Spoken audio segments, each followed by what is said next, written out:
শাকিব খানের ভাই বলতো যারা তারা এখন স্যার বলে। স্যারের মতন ছাত্রীরা বা ছাত্ররা শেখছে কথাগুলো, শাকিব খানকে স্যার বলতেছে, এটা ভালো লাগতেছে। আমার কাছে ভালো লাগে না ব্যাপারটা, জেনুইন কথা। এখন যেহেতু ছবি হয়ে গেছে, এটা নিয়ে আর কিছু করার নাই। শাকিব ভাইয়ের কাছে মাপ চাইছে, এখন আর কিছু করার নাই। কিন্তু আমার কাছে ভালো লাগে না এই ছবিটা যখন দেখতে পেয়েছি, মন থেকে করলাম সেই ফিলিংসটা আসে নাই। ওই সময় ওই লাস্ট ফিনিশিংয়ে আমরা মজা নিয়ে যাবো, কিন্তু সেই মজাটা পাই নাই খালি ওই জন্য। তারপরও শাকিব ভাই যেহেতু মাফ করে দিয়েছে, আমরাও মেনে নিছি। এক ইন্ডাস্ট্রিতে কাজ করলো, ওই যে যখন দেখছেন প্রসেনজিৎ আর ঋতুপর্ণা, তারা কলম প্রায় 20 বছর তোমার চোখে একসাথে কাজ করে নাই।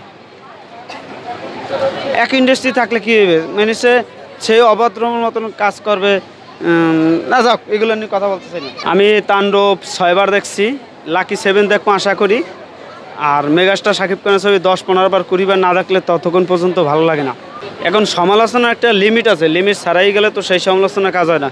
তারপরও আগের যুগ অনুযায়ী তখন যে ছবিগুলো করছে ঠিক আছে, কিন্তু তারা যদি আবার বলতাম যে ব্যবহার করতে পারে না, সেটাও ভুল। যেহেতু শাকিব খানের ইন্ডাস্ট্রি বাঁচাইতে গেলে আগে এমন আছে 5টা ছবি একই দিয়ে মুক্তি পেত, তখন সেই 5টা ছবি সুপার হিট হইতো। এখন প্রযোজক পরিচালক যেরম শাকিব খানের নামটা নিয়ে ইউজ করে এই ছবি সুপারহিট করছে, কিন্তু ওইটা করতে যাই অনেক ছবি বাজে ছবি করে ফেলছে। যে শাকিব খানরে দিলাম 40 লাখ, আগের কথা বলতেছি 10-15 বছর আগে, 40 লাখ দিলাম আর 40 লাখ খরচ করে একটা কিছু করে মানুষের সামনে দিলাম। তার জন্যই কিছু সমালোচনা হয়েছে যে একই কোয়ালিটি বা অভিনয় ডেভেলপ হতে পারে না, শাকিব খান এত ভালো অভিনেতা, তারে ব্যবহার করতে পারে না।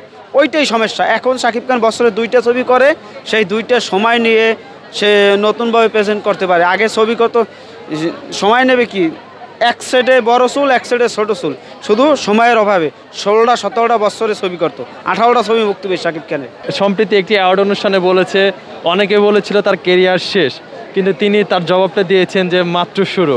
আসলে তার এই কথা শুনে আপনাদের ভক্ত হিসেবে কেমন লাগে?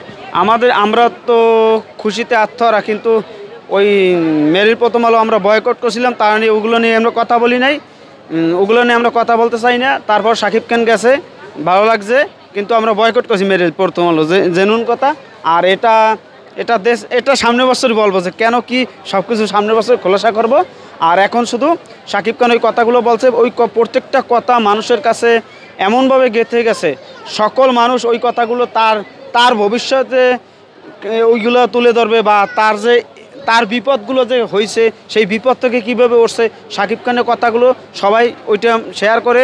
শাকিব খানের ভাই বলতো যারা, তারা এখন স্যার বলে।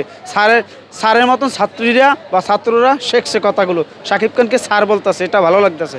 সাবিলা নূর প্রথম অভিনয় করছে, ক্যারেক্টারটা যদি একটু ভালোভাবে ফুটিয়ে তুলতে পারতো আরও একটু সময় নিয়ে, তাহলে ঠিক ছিল। কিন্তু যাই হোক, প্রথম ছবি যে যতটুকু করার কথা তার সে কম না বেশিও না, মোটামুটি ভালো লাগছে। কিন্তু জয়া আহসান, শাকিব খান, এই 2টা ক্যারেক্টার চোখে চোখে লড়াই হয়েছে। শাকিব খানের কথা কী আর বলবো, তার সাথে তো তুলনা হয় না। তারপর জয়া আহসানের অভিনয়টা আমার ভালো লাগছে। আর তাণ্ডব যারা না দেখছেন তারা তাণ্ডব দেখেন। মাল্টিপ্লেক্সে 2-3 দিনের টিকিট নেই। আপনারা যদি দেখার ইচ্ছে থাকে, আপনারা 4 দিনের টিকিট কাটেন, 4 দিন পরের টিকিট কাটবেন। আর কেউ বাড়ি থেকে যে যাই মাল্টিপ্লেক্সে যাই ছবি দেখবো, সেই ব্যবস্থা করলে হবে না। আগে টিকিট কাটতে হবে, তারপর আসতে হবে। আর না আপনারা এসে ঘুরে যাবেন, যাওয়া আসা ভাড়া, খাওয়া লওয়া, এই যে একটা অতিরিক্ত খরচ হয়ে যাবে।